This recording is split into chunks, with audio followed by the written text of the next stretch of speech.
नमस्कार, मैं हूं आपके साथ इश्तियाक अहमद और आप देख रहे हैं आर्य न्यूज। स्वागत है आपका महारो राजस्थान के बुलेटिन में। रुक करेंगे राजस्थान की तमाम खबरों की तरफ। राजस्थान की गहलोत सरकार में मंत्रिमंडल पुनर्गठन के बाद मंत्री परिषद की पहली बैठक बुधवार को होगी और मुख्यमंत्री अशोक गहलोत की अध्यक्षता में ये बैठक शाम 4:30 बजे सीएम निवास पर होगी और सभी राज्य मंत्रियों को किसी न किसी विभाग पर स्वतंत्र प्रभार दिया गया है और ऐसे में अब कैबिनेट और मंत्री परिषद की अलग अलग बैठकें नहीं होंगी और अब से मंत्री परिषद की ही बैठक होगी और बैठक में नए मंत्रियों को नए टास्क दिए जाएंगे। और वहीं बताया जा रहा है कि कैबिनेट की मीटिंग में मंत्रियों को कोऑर्डिनेशन के साथ काम करने की सलाह दी जाएगी और उनके विभागों के वर्क प्लान पर चर्चा होगी। और 17 दिसंबर को राज्य सरकार अपने 3 साल पूरे करने जा रही और तीसरी वर्षगांठ के कार्यक्रम सभी जिलों में होंगे, जिसकी तैयारियों को लेकर मंत्रियों से चर्चा होगी और जनता के बीच सरकार की उपलब्धियां गिनाने पर भी चर्चा होगी। और गहलोत सरकार के मंत्रिमंडल में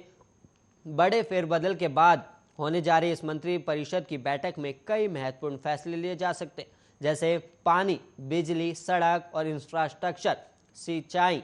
एंड हेल्थ, शिक्षा, इंडस्ट्री, पावर सेक्टर के साथ ही सोशल जस्टिस डिपार्टमेंट के जरिए बड़े प्रोजेक्ट्स और कामों को लेकर गहलोत अब तेजी से काम करना चाहते हैं ताकि आम जनता को विकास दिखाया जा सके और जन घोषणा पत्र के अधूरे वादे समय पर पूरे करने सरकार के लिए चुनौती है और उन्हें अगले साल में ही पूरे करने पर सरकार का जोर है ताकि कार्यकाल के आखिरी साल में जब सरकार चुनाव मोड में आएगी तो उन कामों को जनता के बीच लाया जा सके।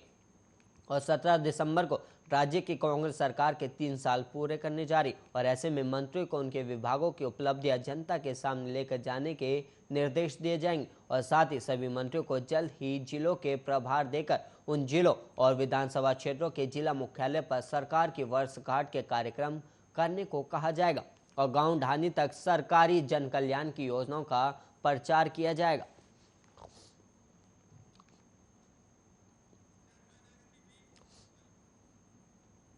गहलोत मंत्रिमंडल फेरबदल के बाद भी कांग्रेस के भीतर खींचतान और खेमाबंदी बाहर आने लगी और सीएम अशोक गहलोत के सलाहकार बनाए गए रामकेश मीणा ने अब सचिन पायलट पर जमकर जुबानी हमला बोला और रामकेश मीणा ने कहा कि सचिन पायलट ने निर्दलियों और बसपा में कांग्रेस में आए विधायकों को मंत्री नहीं बनने दिया और जिन्होंने संकट के समय सरकार का साथ दिया और उनके खिलाफ पायलट ने हाईकमान के सामने माहौल बनाया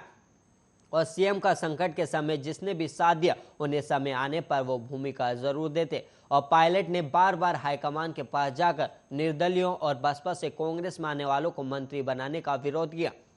और रामकेश ने कहा कि सचिन पायलट ने हाईकमान को गुमराह किया और बार बार हाईकमान के पास जाकर कहा कि कांग्रेस का बहुमत है और निष्ठावान कार्यकर्ताओं को तवज्जो मिलना चाहिए और ये बातें करके हाईकमान को गुमराह किया गया। और वहीं हकीकत तो ये है कि निर्दलीय विधायक सरकार के साथ नहीं होते तो सरकार नहीं बचती और बसपा से आने वाले साथियों और निर्दलियों ने कोई अपराध नहीं किया और ये सब विधायक मूल रूप से कांग्रेस बैकग्राउंड के ही थे, लेकिन इनके टिकट काट दिए गए और पायलट ने मेरा भी टिकट काट दिया और मेरा टिकट कटवाने के लिए पायलट जो कर सकते थे वो किया भी और बंदर बांट की फेरियत लंबी है और पायलट की वजह से निर्दलीय जीत कर आने वालों का टिकट कटा और पायलट ने जिनका भी टिकट काटा वो जनाधार वाले लोग थे और जनाधार वाले नेताओं का टिकट नहीं काटते। पूरी कमान पायलट के हाथ नहीं होती तो कांग्रेस की 150 से ज्यादा सीटें आती और निर्दलियों ने तन मन धन लगाकर 34 दिन सरकार का साथ दिया था और रामकेश मीणा ने बयान से साफ हो गया है कि कांग्रेस में आपसी खींचातान कम नहीं होगी और घायलों पायलट कैंप के बीच दिखावे के तौर पर एक बार सुलह भले लग रही हो लेकिन हकीकत अलग है और वहीं सीएम के सलाहकार के बयान के मायने होते हैं और ऐसे में दोनों खेमों के बीच आगे भी टकराव जारी रहने की संभावना है।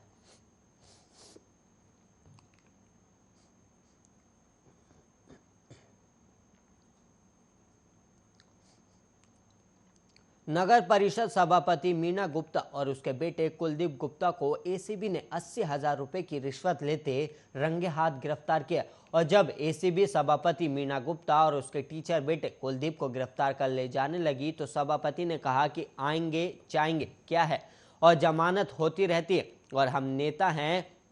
और सभापति को एसीबी ले जाने लगी तो ये भी बोली कि हमें फंसाया गया और 1,70,000 का चेक ओवेशनर को देना था और उसके लिए कोई 1 लाख रुपए रिश्वत दे सकता है क्या? हमें फंसाया गया और ये सरासर गलत है। और कुछ होता तो घर में मिलता और हमारे घर में कुछ भी नहीं मिला है और शुरू से ही फंसाने की कोशिश होती रही और सभापति और बेटे को 80,000 रुपए की रिश्वत लेते गिरफ्तार किया गया और ऑक्शनर से 3,50,000 रुपए रिश्वत मांगी थी और घर पर बुलाकर 1,70,000 रुपए का चेक दिया गया और उसी समय 80,000 रुपए रिश्वत ली और इसमें पहले 1,30,000 रुपए रिश्वत ली जा चुकी थी। और नगर परिषद सभापति मीना गुप्ता के घर से सर्च में आधा किलो सोना और 2 किलो चांदी मिली और देर शाम तक केवल 50,000 रुपए नकदी मिली थी। लेकिन कई बैंकों में खाते और लॉकर के दस्तावेज मिले और उसकी जांच के बाद पूरी संपत्ति का पता लग सकेगा।